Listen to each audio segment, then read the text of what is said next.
Hey guys, welcome back to the channel. In today's video, I'll be showing you how to find deleted conversations in Grok AI. So let's dive in. First off, you want to make sure that you're logged into your account, and then you want to click the icon at the upper left corner of the screen, this one. Then from here, you should see your current conversations with Grok, but you want to locate those deleted ones. Well, all you have to do is just click on the gear icon at the bottom.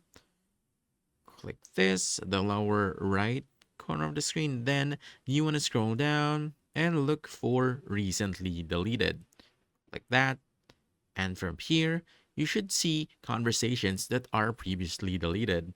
And please keep in mind, as you can see on the screen, these conversations will be automatically deleted after 30 days. And basically, that's it. Now you know how to find deleted conversations in Grok AI. So if you found this helpful, don't forget to hit the like button, subscribe for more quick guides, and I'll see you in the next one. Thanks.